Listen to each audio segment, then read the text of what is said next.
Hi, I'm Erin Knoll. About 3 years ago, my family went on vacation to Blowing Rock. My husband, my three kids, and my parents.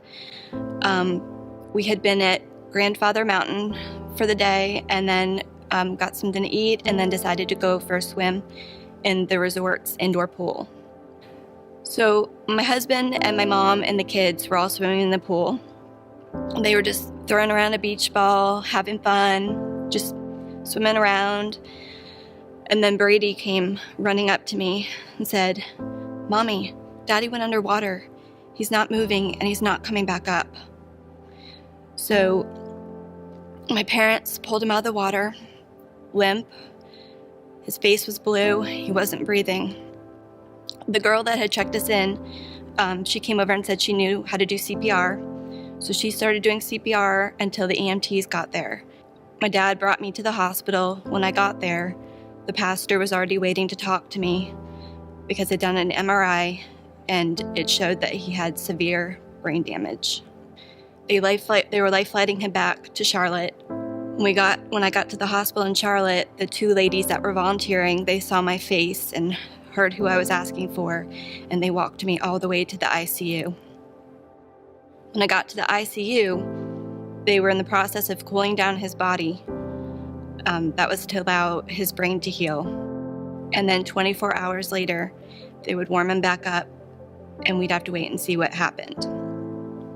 The doctor came in, and he gave me no hope. I was devastated.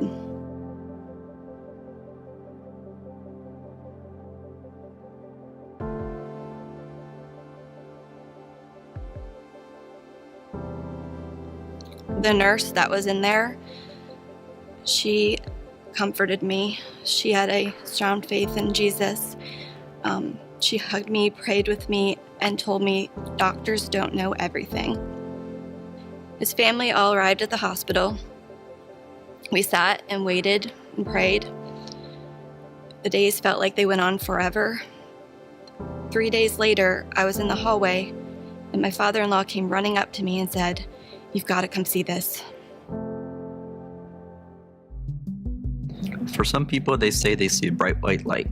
For me, I saw my daughter Reagan. We lost her during pregnancy, and she told me that it was not my time to come back to. I don't remember how I got there to see Reagan, but she told me it was not my time. I came back to, woke up, and I was in a hospital bed surrounded by my family.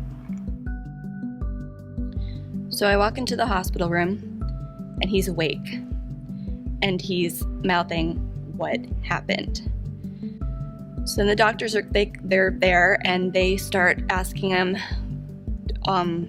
just tell him, like, touch your left ear with your right hand, like telling him all these things to do. He does everything the doctors tell him to do. So they take out the breathing tube, and he starts talking.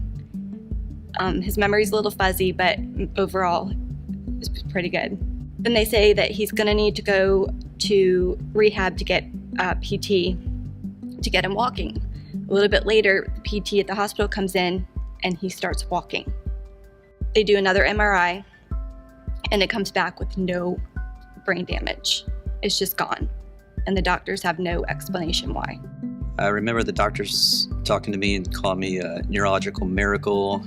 They had no explanation. They released me on my birthday. I went back to work a month later, just as normal as if nothing happened.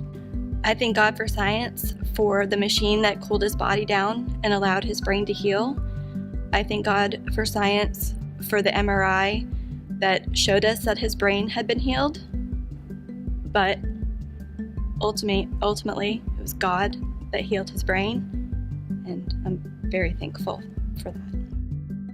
So for the person who doesn't believe in miracles, what would you say to that person? Let me tell you a story.